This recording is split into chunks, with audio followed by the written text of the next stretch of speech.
Ivo megha nithirivo vidhananang dirghotibra mayanam Vishagaviva kushalang no dadatu maya tu sauri. Om Shanti Shanti Shanti. Like the sun, flashing forth light unto one enshrouded in darkness, like the boat rescuing a person sinking in the sea, like the cloud showering forth its refreshing waters on the thirsty, like the storehouse of wealth, removing the distress of the penniless, and like the physician, bringing relief to a person suffering from a long and painful disease. May He, the Lord, come and grant unto us what is auspicious. Om. Peace, peace, peace. So our topic today is we the people. Because it was, we thought of the constitution of US Constitution, because July was Independence Day of America, and this August is also the Independence Day of India. So two democratic countries declaring we the people of. So what it signifies, and what significance we can get out of it. We know that Swami Vivekananda found this as a source for eternal freedom, this material freedom, freedom from this type of burden and suppression and oppression, will open up the state of our inner freedom. And that freedom leads ultimately to the absolute awareness of our divine entity. It is like an attempt to find our identity. Identity, this little puny, tiny I, and then to we, and then we as nations. We belong to the world, and we expand into that where there is no littleness and pettiness of all limitation. So this is a clarion call for our eternal freedom. Independence is always freedom, and freedom from slavery, freedom from all types of slavery, anything that pulls us from our natural state of freedom, natural independence. So independence, we want eternal independence. And that independence is total freedom. And it has two aspects. One is external and another is the internal. External is, first of all, a society should be congenial to have this external freedom first. And then there is a mindset where this external freedom can invoke one to go to the internal freedom. So there is a link between this.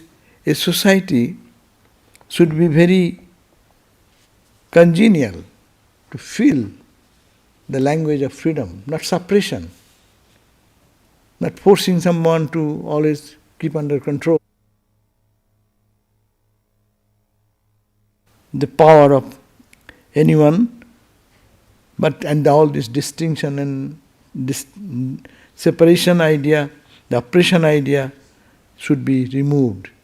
And there we find that the distinction of caste, color, creed, social distinction, economic differences, cultural and religious, all thus limit us into pockets and pockets and pockets and pockets.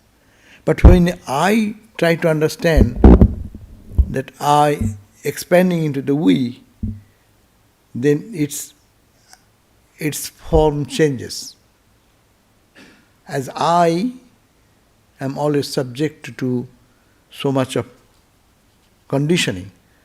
But when all I put together, small I of all of our, then it becomes a gigantic force and power. I, the Vedantic I, understanding that I am the body-mind complex only. And if I am suppressed from outside, my inner strength, inner power will never find its manifestation or expression. Therefore, this external freedom is a very important, necessary condition for internal growth and development. In the declaration, we read that it says, we the people of United States, in order to form a more perfect union, establish justice, ensure domestic tranquility, provide for common defense, promote the general welfare, and secure the blessings of liberty to ourselves and prosperity.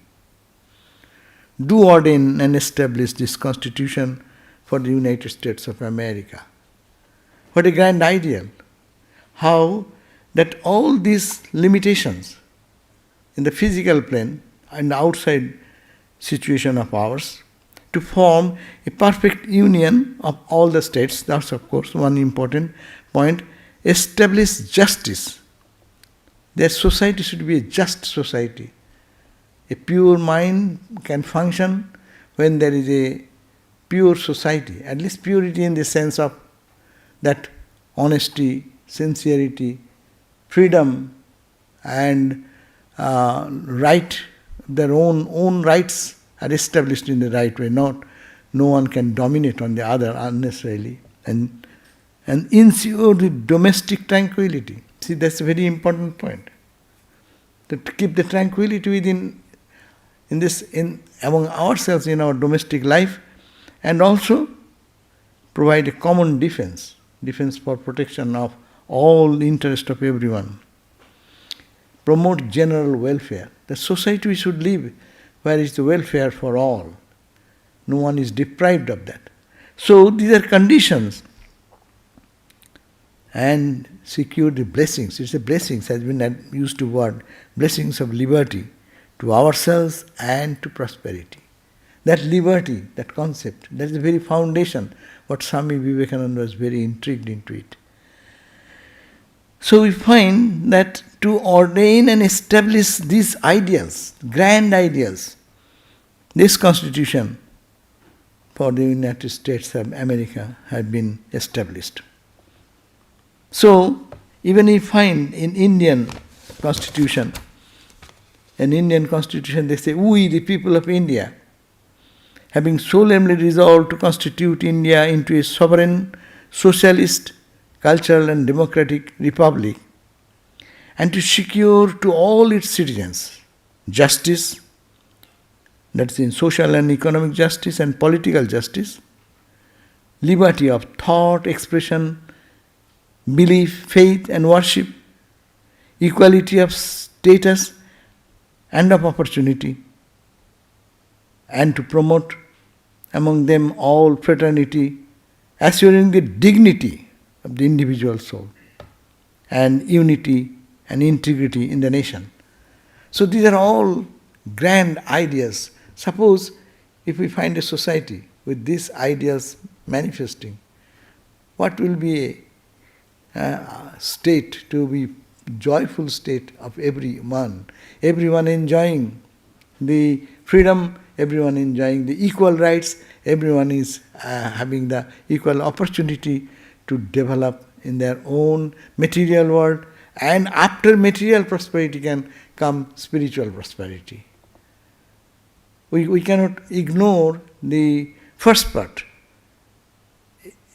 A person, when one can think of the higher identity of our real existence, when we are not stressed out with the mundane things of life. That's why we say that when one is stressed out, don't meditate. When you meditate, then what will you meditate? That's not a mind, not a congenial state of the mind to think of God, the divine. So therefore there should be some stable society to help us that way. So that's why this constitution which gives us this word I to we, that's a great idea. Suppose I as a person, I say my problem. I expand, let the I expand. Then what happens? All the Santa Barbara people, we, I to we, see. Then its paradigm changes. Then we say we, the people of California, Southern California, Northern California, limitation. Then expand to California. Then see how it is, feeling is changing, the values are changing, the way of looking at the problem is changing. And then we can go on expand. And then we go, that we belong to United States. We, the people, all belong to United States. That's the greater identity. And now expand. Upanishad says, Vasudhaiva Kutumbakam. Feel the whole universe is you belong to the whole universe, and everyone is your friend, and we are the neighbor of each other. So this expansion of I is the very foundation of freedom. But we are slaves under certain conditions. External oppression, external situation, someone taking advantage of something which is justice, injustice, this make us slave. So Swami Vivekananda said that they go against slavery. His idea is this, that we are the infinite being of the universe and have become materialized into little beings, men and women, depending upon the sweet word of one man or the angry words of another, and so forth. What a terrible dependence, what a terrible slavery. Really, if we look at our personal life in a very small, when I think I am only this much, then see the condition. We forget that we are infinite being. We are infinite being of the universe and have become materialized into this little being, little man, little woman. And then, depending upon what? Depending upon some sweet word of one person or some angry expression of another. And what a terrible dependence that we get really lost. Our freedom is gone. Anyone can destroy our freedom. That's why Swami Vivekananda was very boldly expressed his idea.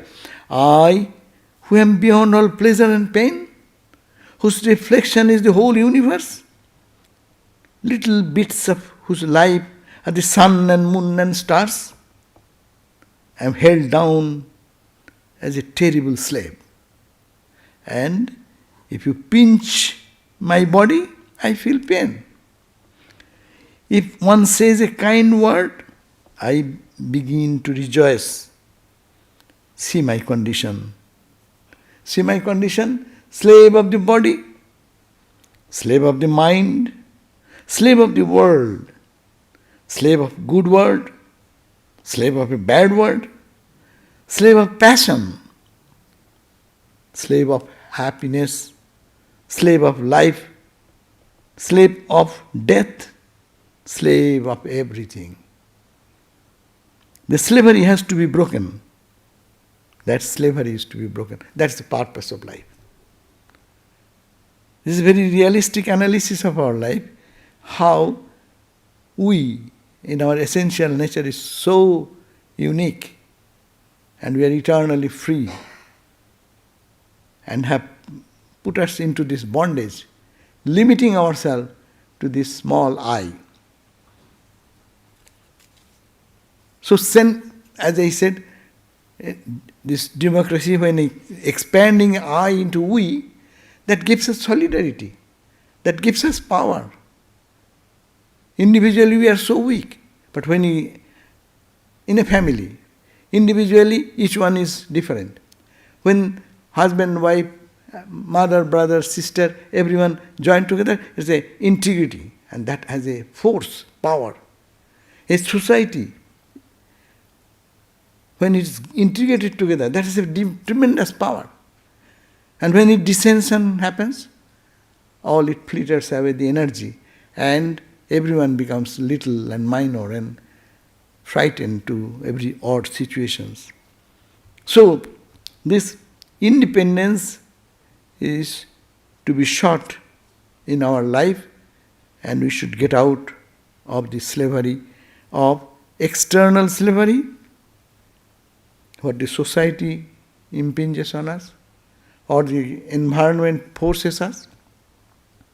Let the external environment be favorable to create this type of democratic country, or whatever society where these opportunities are equal for all, and then comes the internal struggle, internal freedom. You are slave there also, with little emotional thing, little things of the mind and emotion destroys our entire life. So therefore, there should be freedom. And this impure mind, when it looks upon only this tiny body-mind identity, limits itself. And when this mind becomes purer and purer, it expands, and new horizon of identity is opened up. That is actually the expansion of our little I.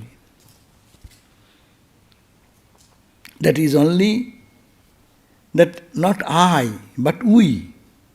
This expansion, this shift of identification is the first step to move towards our spiritual nature of oneness. We cannot in one jump, I cannot unite with the whole universe.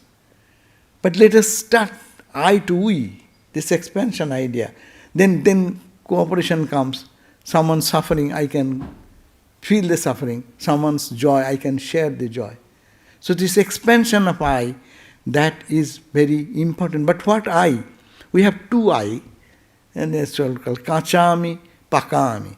The unripened I and the ripened I. Ripened I, we are all checking on that which is eternal. What Swami Vivekananda says, that we are the infinite beings of the universe.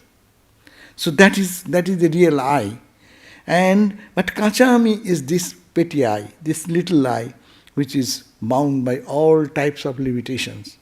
All the senses, all the body. We are really limited in every aspect. Our senses have little capacity to perceive. Our mind has little capacity to understand about our divine entity. So to purify, expansion, and Swamiji said, expansion is a sign of life, no? Contraction is death. And we have contracted ourselves into a situation where we are dying every day. Though we are living, we die out of fear, no? Like the bunnies you see, whenever you walk on, and you see how his ears and then watching, what? We are always thinking, probably I am getting attacked, I am getting lost, someone is taking control over me. So this is the position of ours, we being the source of all peace and joy and source of all power, have pulled ourselves down into this condition because it is all holding on to the little I. It is like, and what is God? God is, Swami Vivekananda says, is sum total of individual souls. This individual soul, which is separating from each other, when these individual souls all merge together, the cosmic I, it becomes cosmic I, cosmic mind, it becomes cosmic intelligence. And that is God's mind, God's intelligence. And they all live in harmony in the cosmic level. So we have to transcend our identity from this gross level to the subtle level to the inner dignity. So is actually, we can say, that it is a journey of this little I into its cosmic I. Our own journey from this perspective, who is living in a society, good or bad, impacting our life, and that I expanding, goes to the level where it is limitless. So everywhere that I. Holy Mother's life, if we go, she is cannot criticize anybody, could not say any though there may be she should say something, but could not say, because she sees herself, no? Everything is permeated by God. So he says that even the crawling ant moving, identity expands in such a direction, the crawling ant, and Radhi was going to kill that ant, and Holy Mother stopped and said, stop. It is the same Ramakrishna's eyes, Ramakrishna's feet, Ramakrishna's body. So the expansion of identity can lead one to feel the oneness in all. It is like the running of a stream and gushing towards restlessly in life's journey to meet the infinite ocean. It is this is spiritual journey which has been expressed in the Upanishads. No? The jiva, the example of the tree, the same tree, two branches, one the bird sitting in the lower branch, and another bird sitting on the top.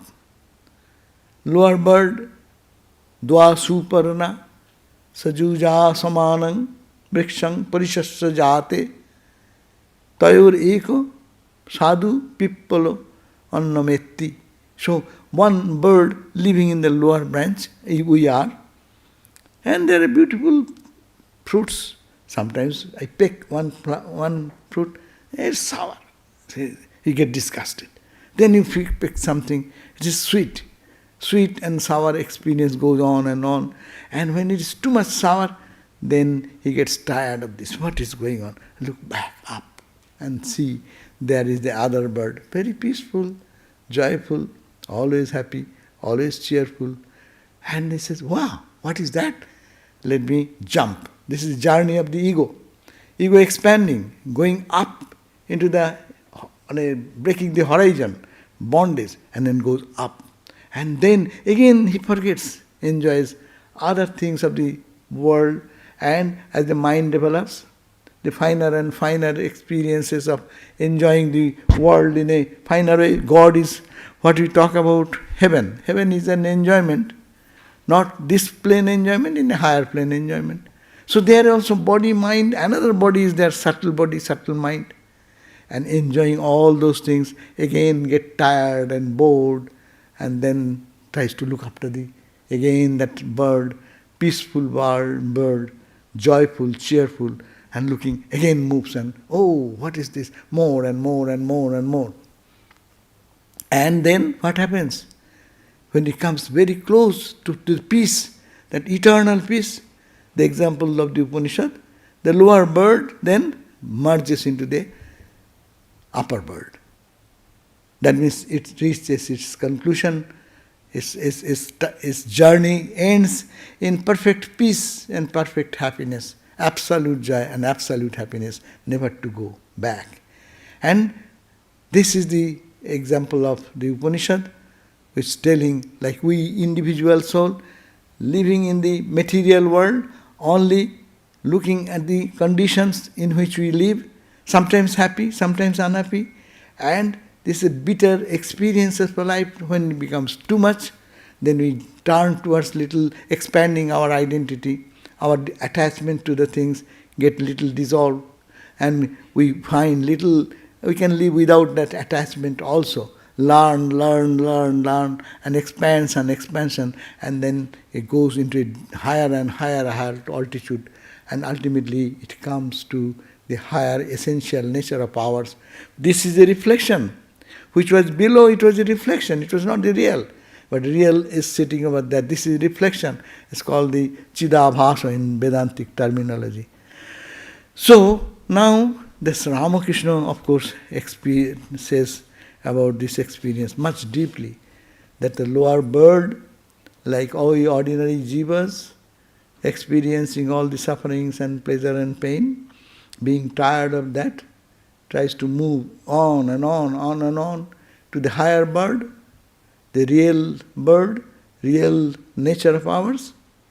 And when he goes up, and then the upper bird opens its mouth, and they become merged and becomes that which is absolute. There is no world. The world ceases then. And what remains, that is called the Brahman. So this is this I, journey of the I, which is bound by the body, journey of the I, which is a slave of our mind, which is the slave of our ego, which makes us selfish, which makes us jealous of everything, jealous of someone's beauty, jealous of someone's money, wealth, prosperity.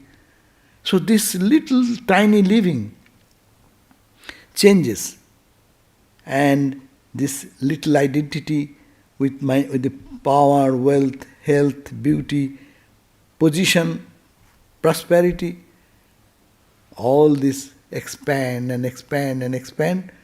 It can reach to the big I, and the big I of Atman or Brahman. So rejoice at the joy of others. What happens when we reach that big I? When we can think of the whole, then what happens?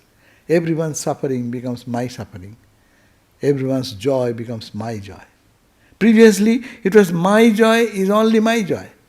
My suffering, and it is so flimsy that it can be disturbed by any little praise and little blame. Now this I, expansion of this I, moves on and on and on, then it ultimately leads us to a state where there is a joy in feeling the suffering of others. There is a cry. One may cry, but that cry has a different meaning, different experience. Who is crying for the cause of others?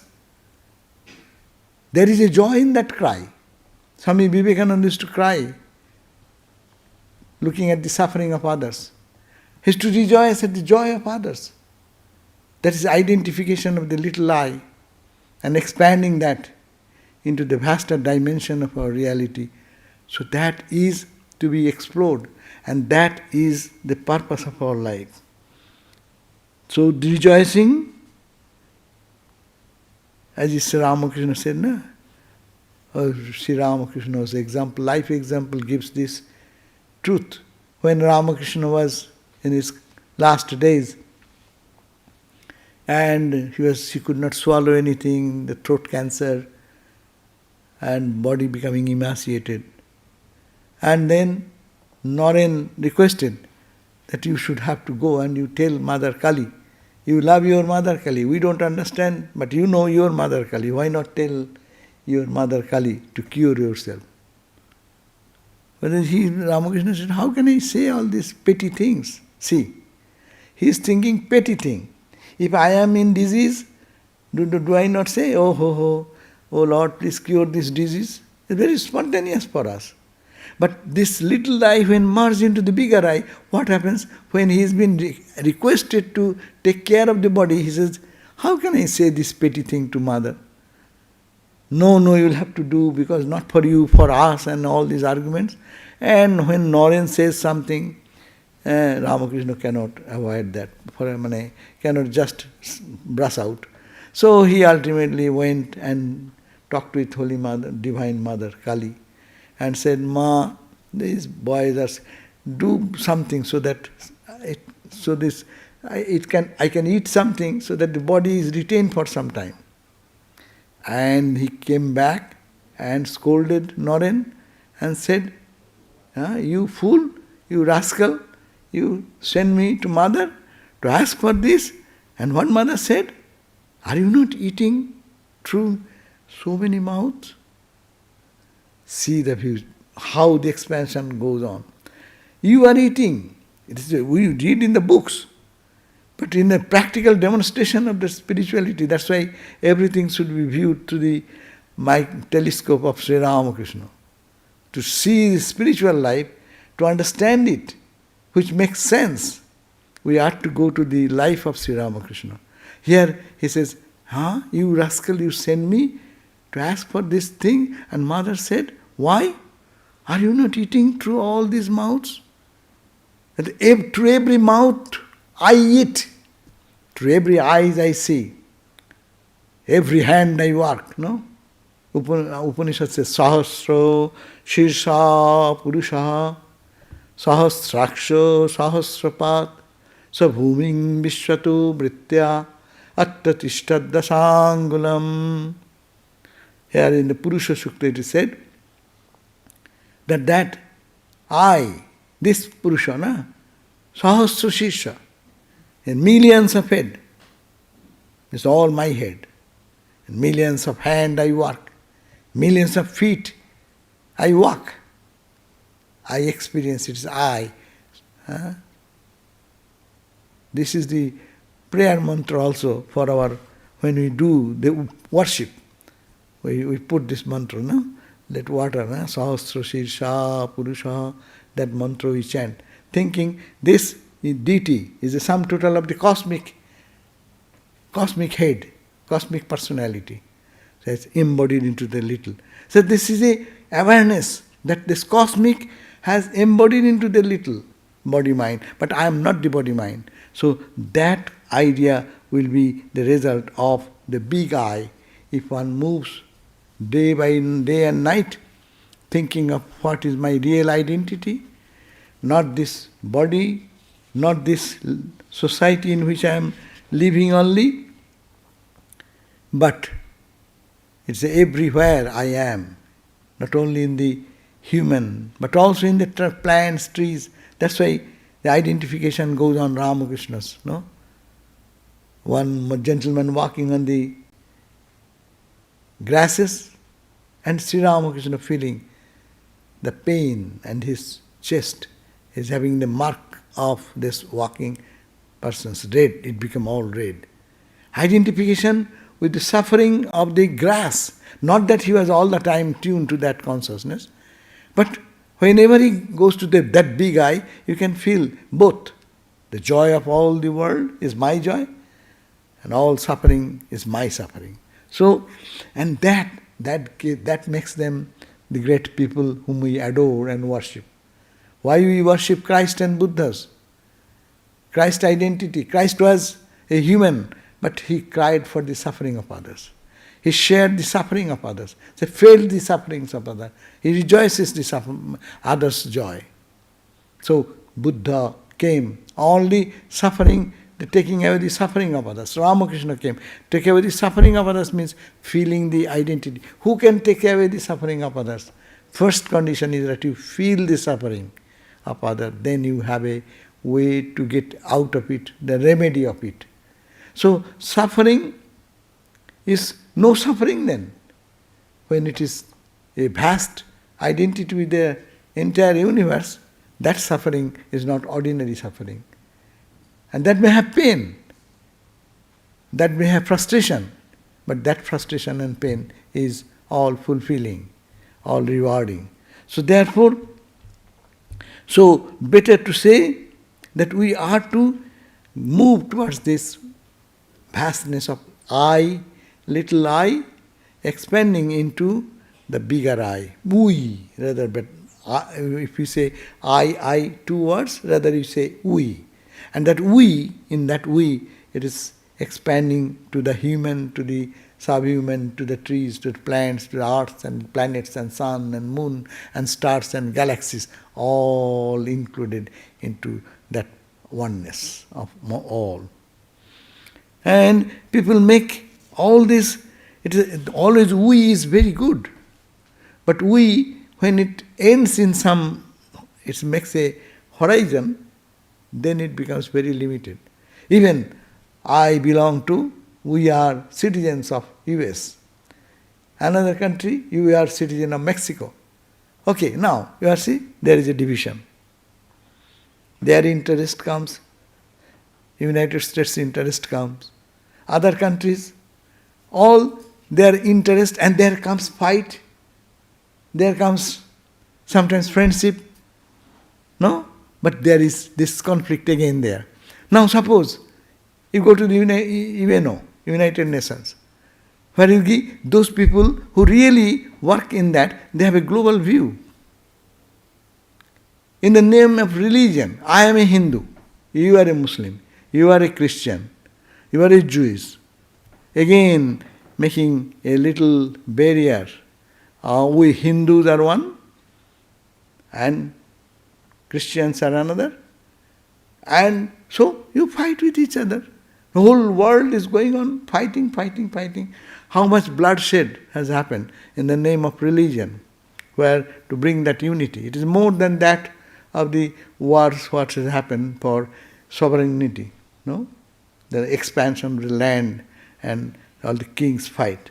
So, our identity we should have to change from, we are not Hindus, we are not Muslims, we are not Christians, we are lovers of God.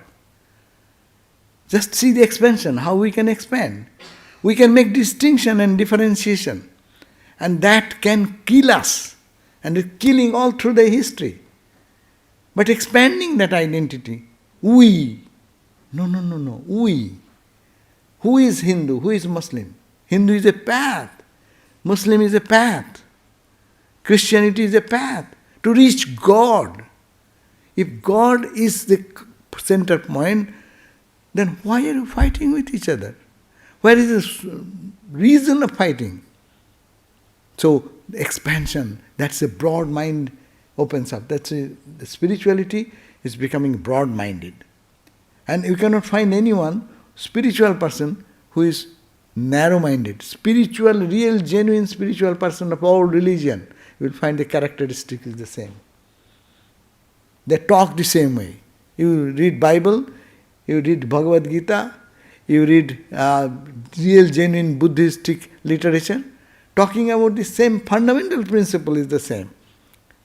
But we have to approach from I to we, and we expand and expand and expand, and it ends into limitless reality, limitless existence. Suppose if we say, we the people of Sri Ramakrishna, see? You just say, we the people of Ramakrishna. What? Your identity changes. What is Ramakrishna? Who is Ramakrishna? Ramakrishna is the harmony of all religion. Ramakrishna is the mad for God realization. Ramakrishna is standing for giving peace and solace to the world. Ramakrishna is trying to take the suffering of others into his own life. We belong to Ramakrishna, one identity, no? But you don't take it as a limited personality, then again the same differentiation will come. So this identity, change of our identity is a grand spiritual journey. It is we have to move on into this journey, be carefully moving, that anything that limits us, anything that separates from each other, that is called irreligion. That which unites, that is called religion. Religion, as Swami Vivekananda said, is the manifestation of the divinity within man, within each one of us, man, women, everyone, and every created being. So, religion is the manifestation of the divinity. We have to manifest that divinity by expanding the I, little I, which has blocked me from thinking beyond me. There are people, they can't think of anyone but himself or herself. And there are people who cannot think of others rather than whole, and they forget themselves. Christ and Buddhas are the example. They suffer themselves to give that freedom to others. They never think of themselves. That is called spiritual life. That is called life. That is called the purpose of being here. Otherwise, who live that type of life only, thinking of him, himself or herself, is a very limited life, which is It is born, it is die and born and cry and weep and die. But this is the life where there is eternal joy. Because I don't die. Because even I die, my another reflection will be there. So I will not die. I am in everyone, everywhere is in me. Yo mameva pashyanti, Gita says, one who sees in me the whole universe, and the whole universe in me. Both ways. In me the whole universe, in God the whole universe, expanded I, and in the world God. That means all these diverse things are nothing but the expression of God. Manifestation of the divinity. And divinity, it takes to manifest. And what to manifest this? We have to work in our mind, purify the mind by selfless work, by meditation, by devotional practice, just to expand and the purity of the heart. As the heart becomes purer and purer, this unity, this harmony, this peace, this identification will be very spontaneous and natural. Therefore, we can think, we can change our identity. I belonging to Ramakrishna. I belonging to Divine Mother. I belong to Vivekananda. I belong to Vedanta. If you see, genuinely you think, who is Christian? I am a Christian. What does it mean? Do you identify with Christ principle? Do you feel the presence of Christ in your life? Expand yourself and go and see what happens. This differentiation, this separation loses its grip on us. And then the whole world becomes a place of joy and peace. And it's a blessings for all, for one and the other. So Ramakrishna's words, even in the socio-economic standard, that political people can think about that. But in our spiritual life, we can do all this change in ourselves by imbibing all this idea that we are all lovers of God. Ramakrishna said how the distinction between one person and another can go, one religion and another can go. Ramakrishna said there is no class distinction among the devotees. Devotees of the world are the same. He gave the example, all the jackals howl the same way in every country. So in every religion, there's men of experience, men of spiritual experiences, speak the same way, express the same love, express the same compassion, feeling and protection for others. Do they stand? So therefore, our practice, our spiritual life should be expanding ourselves to manifest what Swami Vivekananda said, the potential divinity. And as much the potential divinity, the veil is lifted, so much we'll see that it is the only oneness will be manifesting, and all distinction will merge there. Therefore we find that Christ Christ is loved by all over the world, wherever. Maybe there is some reactions about which denomination of Christianity. There may be Hindus. But what division of Hinduism is, forget that. But when really genuine Hindus, they realize God, every saint, Kabir, to South India, to North India, to eastern part of India, to western part of India, how many names of holy people you find, their message remains the same. Breaking the bond of our little I and expanding into we, and expanding we, go on, expand how much you can, and then end into infinity. This is our spiritual journey. So we should expand from I to we, and we to greater we, and then endless, endless, endless. And that is the end of our spiritual journey. That is the purpose fulfilled of our all actions. Why we are here, why we are working, why we love each other, why we hate each other. All this solution will be find a meaningfulness when one I expands into we and we expands into infinity. So that is our topic.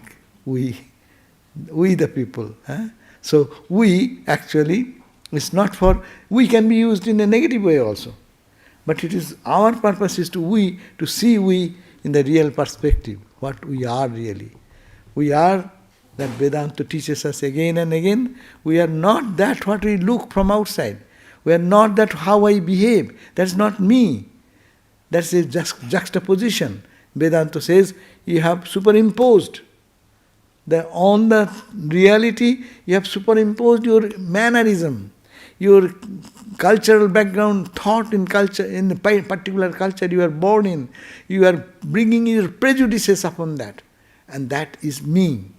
Take out those prejudices, those jealousies, those littleness, those pettiness, of which has made I and egocentric personality.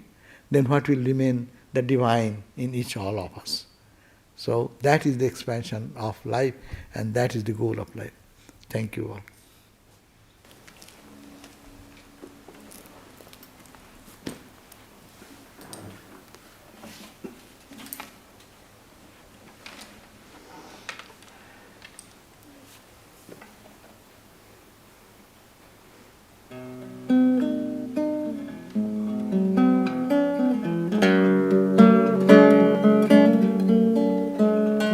Some people say we all came from the waters, and others say from deep inside the earth. Some say that we were sent from other planets, and that the light of the sun and stars has given us birth.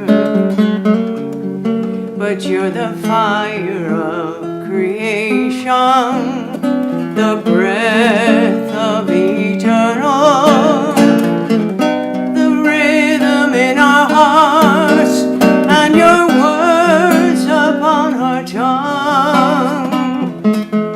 Your music fills our songs and sets our feet to dancing, gives us joyful wisdom that it's from you we have come.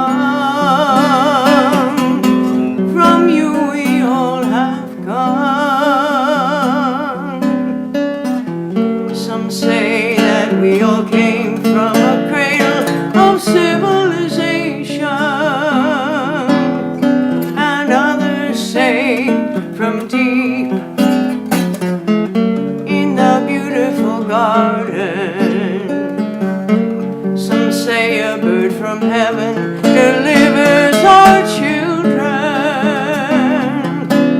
to the mothers and fathers who long to give them birth. But you're the fire of creation, the breath of eternal, the rhythm in our hearts, and the words upon our tongue. Your music fills our songs and sets our feet to dancing, and gives us joy-filled wisdom that is from you we have come. From you we all have come. This precious gift of life is a wondrous treasure. There's no way to express our thankfulness. The beauty of your grace we cannot measure.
So today's weather is frightening to everyone, probably.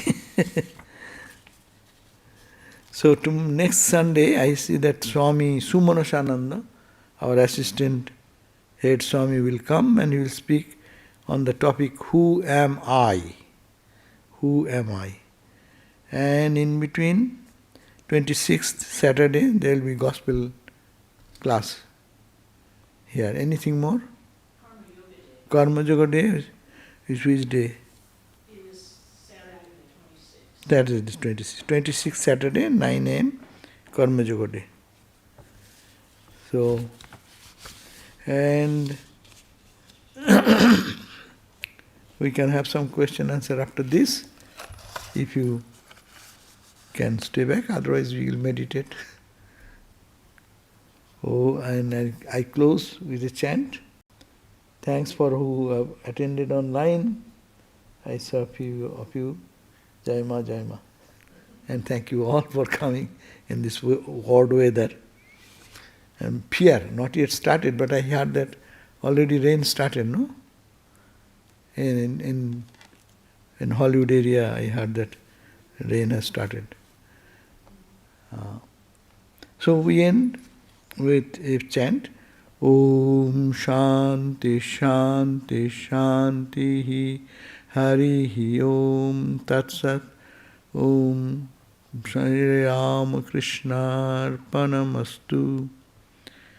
We offer everything to Sri Ramakrishna. Om, peace, peace, peace be unto us all.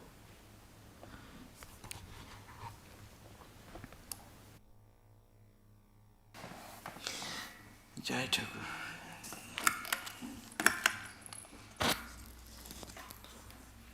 This is relaxing question answer session.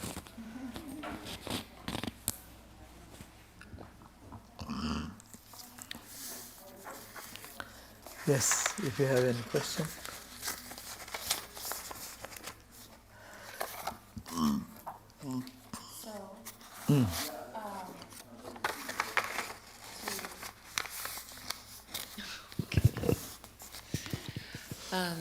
It's about having empathy for suffering.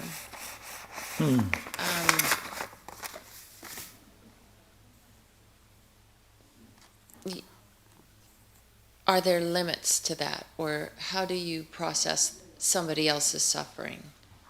How long do you process it? What's the... Because there's so much suffering, so, and there's so much joy, but I have a tendency to feel the suffering and not so much I'm out of balance, you could say. So when there is suffering, and there's a lot, how do you balance that? I cannot balance, because joy, suffering is a part of life. It is, as you said, it is more suffering than as if it appears in the world. We find more suffering. Rather, we are not ready for this, but with this so much suffering you cannot avoid.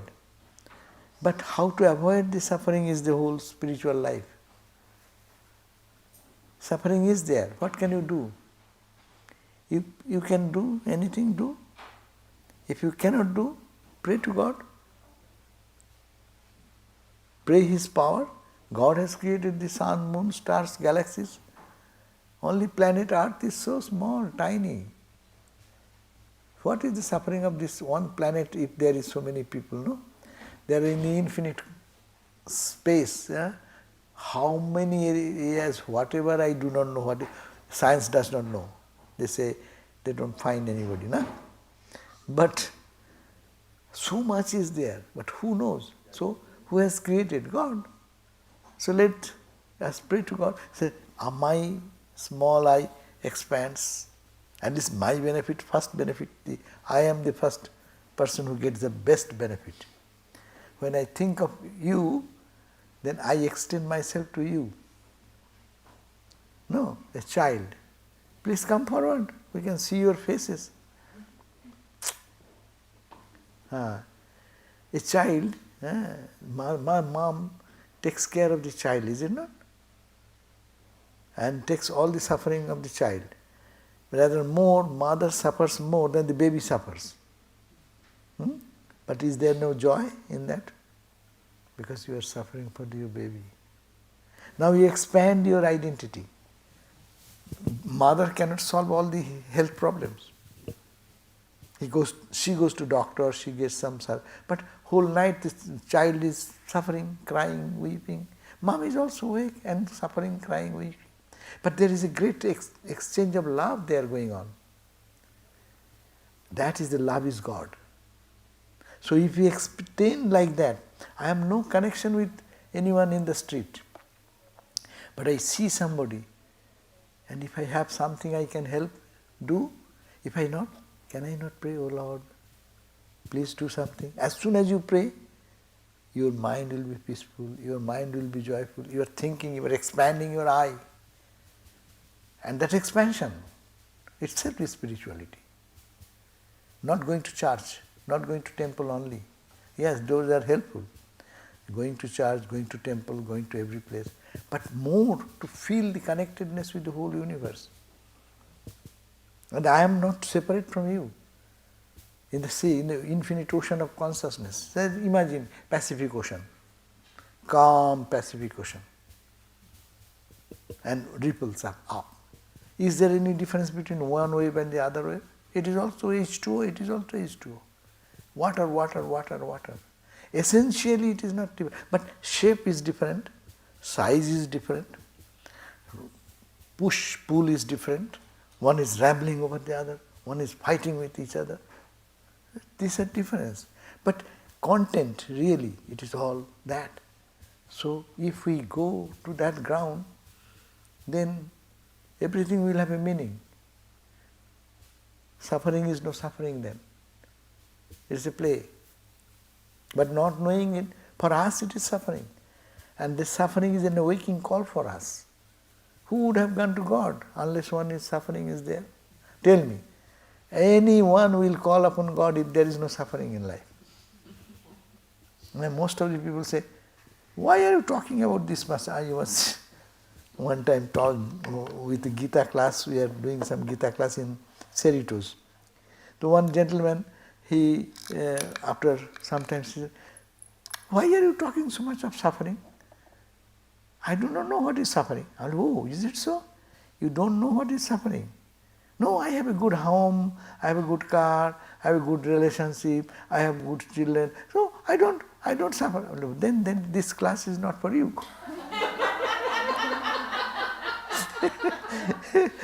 And I thank you to say boldly that you have no suffering. I never heard that point from anyone that I have no suffering. I do not know what is called suffering. So that's the point. But no, there is suffering. And because of suffering, we wake up. We are sleeping with this little body-mind complex, which is happiness, pleasure, pain, this, that. And when you get a boom, big blow, you wake up. What is that? Buddha woke up. Buddha was in his pleasure ground, no?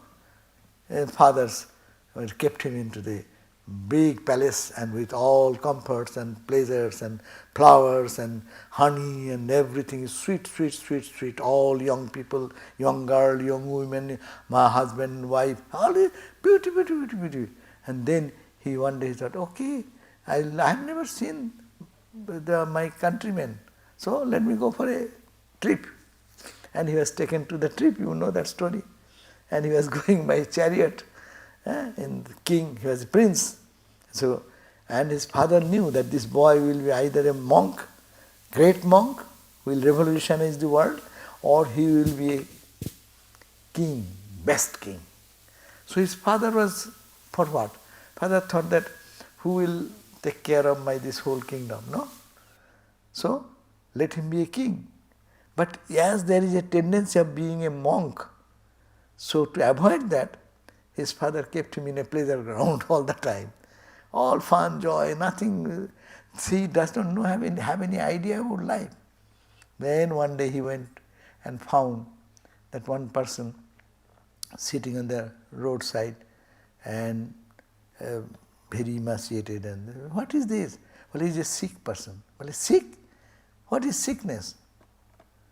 Sickness, everybody will be sick sometimes. He has to explain what is sickness, disease. He is a diseased person, so he is suffering, but with medicine it may be cured or not may be cured. That brought a big thought in his mind, Buddha's mind. Oh, I shall be sick one day? Well, yes. Immune system goes, you will be sick. So, my wife will be sick, my child will be baby, will be sick. Well, yes, everyone will be sick. He went back. And then second day he came out, found that an old man tottering over the stick, walking. Well, what is this? Well, this is called old age. Old age? What is that? Well, everyone will be old one day. And myself? Everyone? Me? My wife? Small I we talked about, thinking about me. I'll be old like that. Waking call. We see that every day, but we don't wake up. But Buddha wake up. That's why Buddha. Buddha means awakened. He is not sleeping like us. Then one day he found that a dead body is being carried. And people are saying someone, in Indian style, they carry that dead body and say, God's name.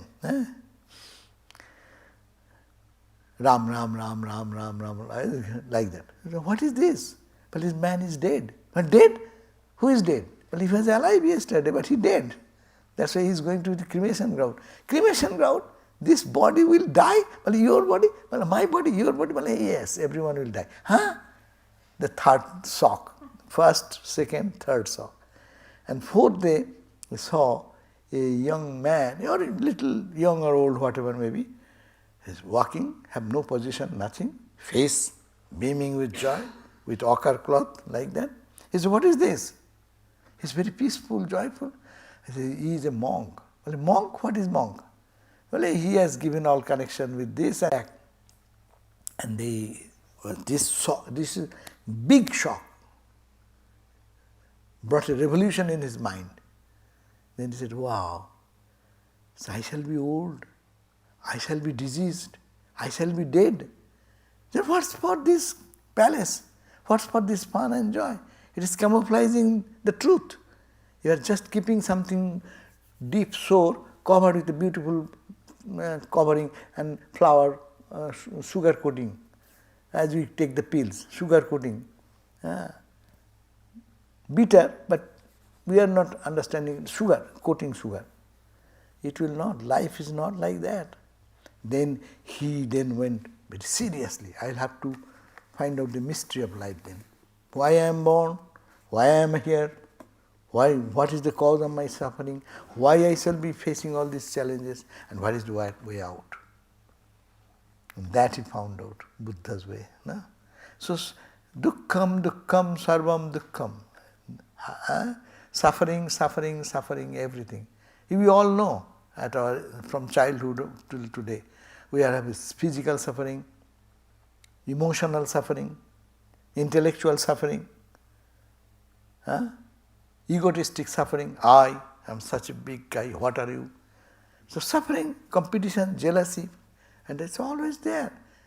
But what is the solution of it? This is the solution. So suffering is not suffering. Suffering rather opens up a new vista in our life to enter into our inner realm. First we start this journey outside. Outside thing will make me happy. That's the first search. Nothing wrong. Don't criticize anybody. Everyone is moving to the highest state of experience. But step by step, we have to get into a school. World is a schooling. We get into a grade 1, grade 2, grade 3, grade 4, like that you go on, no? So life is a training. And when you love, when you change, look at that. Your daughter, she lives in her world, no? Her world and your world are not the same. My world and your world is not the same. Everyone live in another world. Our fantasies, our expectation, our joy, our pleasure, our subject, what we love, what we hate. As we age, gradually, these tools are changing. The toys are changing, but we are making a journey. So spiritual life goes through this type of experience and understand that everyone is moving towards the truth through loving, finding joy through a doll. Well, when we were children, we played with a doll, cat, dog, and then you grow, then you have friend in the school. I was asking how many friends you have. She was saying, I have so many friends and this and that. Thus these friends will be now in her school.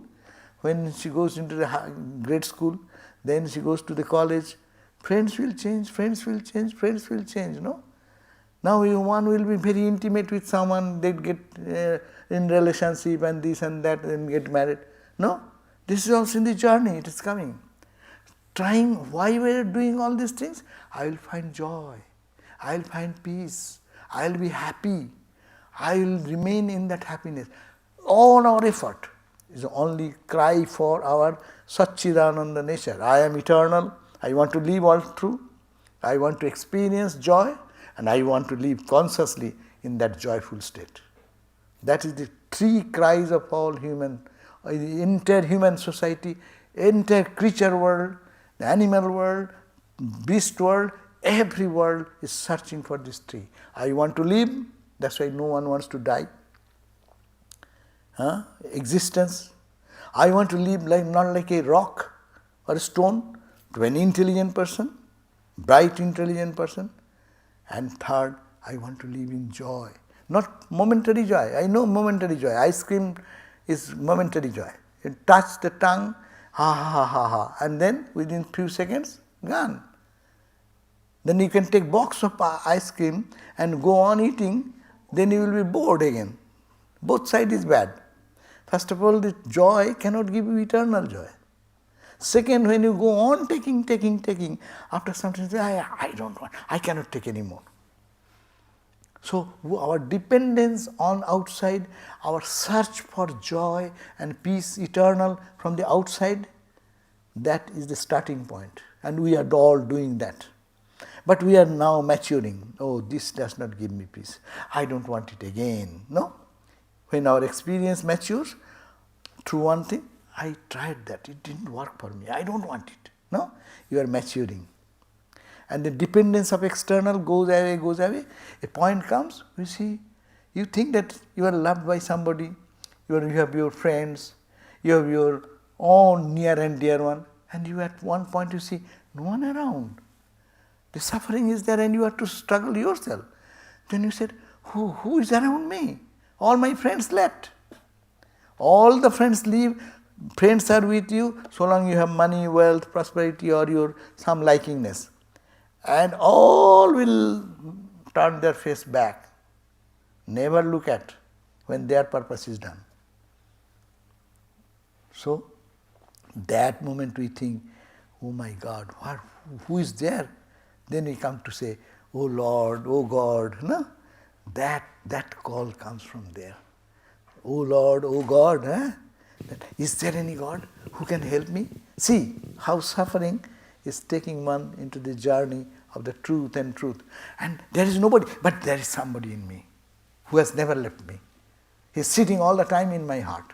He is asking, cry, look at me, look at me. No, I have no time. I am seeing the outside world. I am trying to get joy from outside. I am to grab things from outside. But everything is flittering, going through the fingers. No? Our youth is going away, our wealth is going away, our beauty is going away. We cannot hold anything in the world. But we are trying to make a big effort to hold. And that search, one day we will know that it is not working. So we have to go deep inside. Go inside. There comes Vedanta. There comes the spiritual lessons. No? In every religion they are talking about God and something. Now, it is not a opium of the masses, but it is a crying need of each individual. So, and we are actually growing by that way. And until, as I said, in the potential divinity manifest fully, little by little, the heart opens up. then you feel for suffering of others. Then you do good to others. Then you do charity to others. Don't think of yourself. The same, who was only not thinking of the body or going to grab things from the outside and find pleasure, the same person will try to do the other way, doing good to others at the cost of his own personal gain, loss, or wealth and prosperity. So this is the way spiritual journey goes on. So dukkha, suffering, is not dukkha. If it is taken in proper sense, it is a great blessings. I got some dukkha, that was I was awakened into it. Let us be awakened. This should not take us to depression. If it takes to depression, then you are defeated. Don't get defeated. Everything is happening, there is a power in me. I know or do not know. There is someone standing behind you and me. God never leaves us. From childhood till today, who is standing behind you? I. You know? All the experiences coming. I remaining. Don't you feel internally I am the same old guy? All of you, tell me. Don't you feel when you were born, the baby, until today? Is it not the same I? I had this in my, when I was a student, 5th grade girl. I had this friend done when I was 10 years old. So that one person is standing behind you all the time. I. It never goes away. It is logical or illogical.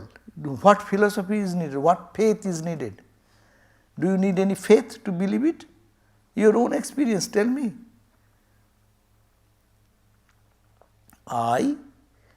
There is I who is conscious, observing all the incidents in my life from when I was, whatever I remember something, I forgot something, but all are happening and I remaining the same. Otherwise, who remembers? How can you remember unless you have the same vision or experience? No?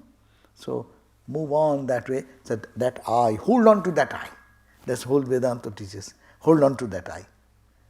And everything is passing before that I.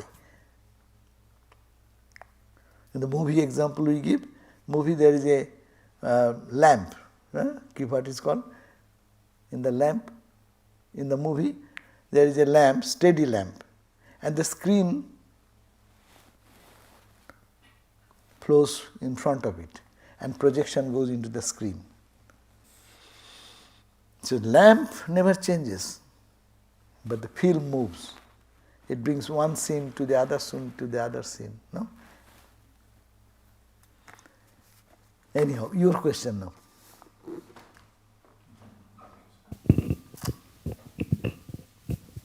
So my question is somewhat similar. As far as the self, putting others first. Putting others first. That's something that I tend to do. Is that not an expression of lack of self-love and compassion? And what does that mean in the big? No, rather your expansion. Your expansion, not lack of, what is the language? Lack of? Lack of compassion or self-love. To yourself. Yes. Oh, no. Because you are not thinking you are only limited in this. You are also there. That's why you feel compassion for them. Because there is a connection. And it is the real respect for yourself. People, look at that. Who the world remembers. Christ is remembered. Buddha is remembered. They are not, all are beggars. Buddha not as, when he was the king or prince, he was not remembered. He was remembered when he was street beggar, walking in the street with a clad in Gerua cloth. He's remembered. For what? He felt for others. Not only others, for the whole world. And he has found out the path, and he whole life, he lived long life, went back and forth to every corner, nooks and corners of India, preached this message. You are suffering, come out of the suffering, come out of the suffering. You are liberated, you can be liberated, you can find the path. You be awakened, be awakened, be awakened, don't sleep anymore. So, it is expansion. That is real I. That is not ignoring our I. That is the real worship. We call God worship in the temple. That is the worship in human. And Vivekananda says that's the greater worship than only in the temple. Those who go into church and worship Christ, or those who come out and see Christ in others and serve, there's a better sadhana, better spiritual practice.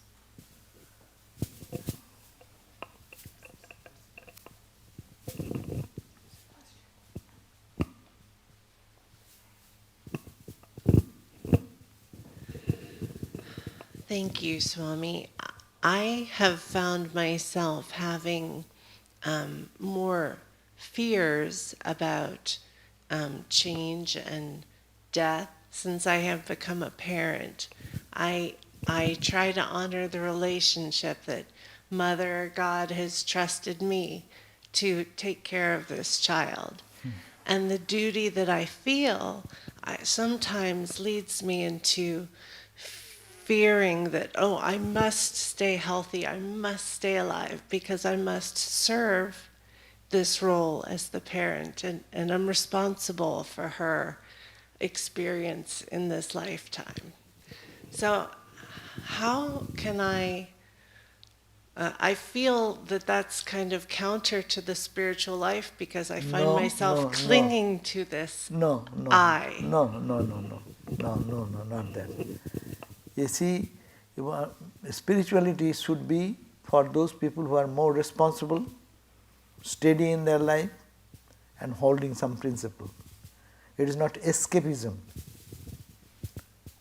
People will be fearful for anything and everything. Everything we are fearful, losing. The idea is I lose. But you cannot lose anyone. And God has not created your baby looking at you. When we will die, what will happen? Next generation will continue. What happens to our previous generation? Our grandpa, grandma, or that generation is gone, and we are surviving. And we will go, someone will come. And it's God's play. God will look after. And as a mom, you have the responsibility. As a mom, to complete that responsibility, you will have to take care of your health also, so that you can take care of them. But it should not be, motivation should be, it is serving God in your daughter. If you can just impose this idea, I am worshipping, I am serving, God has come in the form of my daughter, so I am serving, by serving every time thing, that makes a spiritual boosting. It's not mundane. Other people think, I am serving my daughter. You are thinking another egocentric personality. No, you are not serving that personality. God is taking your service through that instrument. So whatever we do in our life, if we can bring this awareness, then that changes our paradigm of shifting our paradigm, not from the person to the principle. Spiritual life is very simple if we can follow this principle. All relationship can be more beautiful, or even there is fight, that also is beautiful, if you know that you are fighting with God, if you know that you are loving God. So God is the only, there is no other second reality behind anything. But life sometimes brings really certain things which you cannot solve easily, and sometimes it is beyond our capacity to bear with the burden. No, those are realities, because we are not competent yet to carry on so much load. Sometimes load becomes too much to crumble us. But we have to practice. That's why you have to practice. That is, I am not limited in this, but I have a different dimension. And any spiritual person should be responsible people.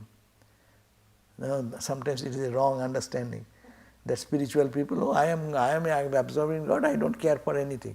No, you are not in that state. No one does that. Excepting a man who is in samadhi, he can say, I have no duty. But we are all of our duty. duty for husband, for the wife, wife for the husband, responsibility, love, respect, all these, but to invite, but life sometimes brings great challenges. How to face, that's a different way. But internally you can keep in peace. But my all relationship is with God.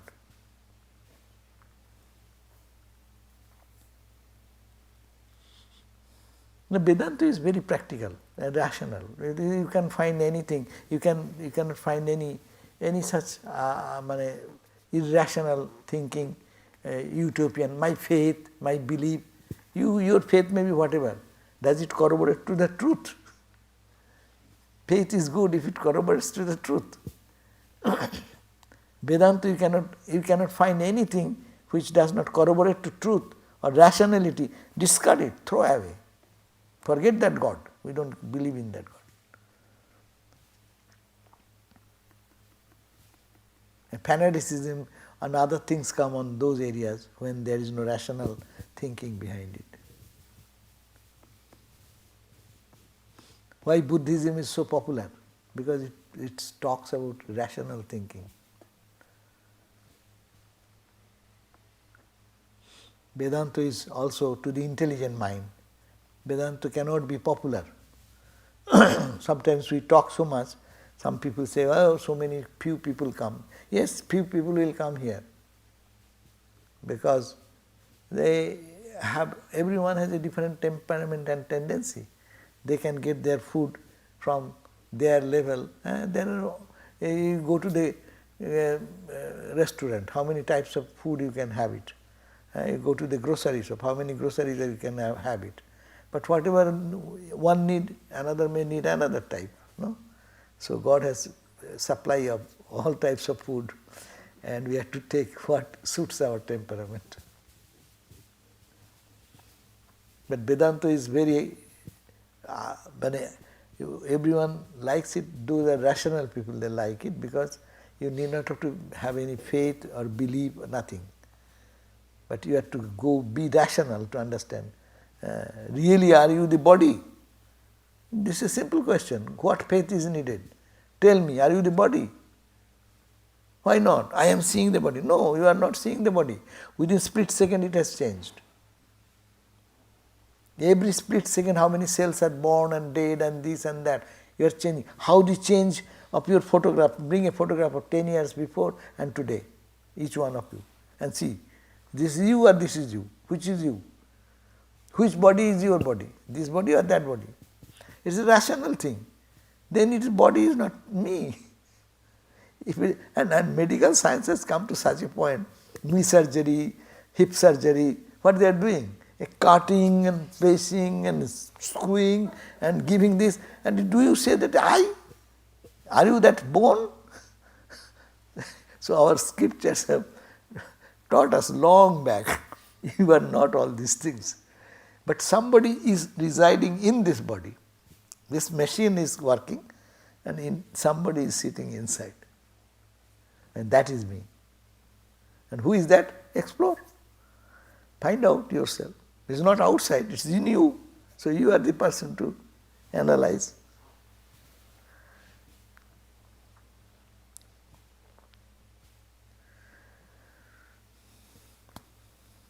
Okay?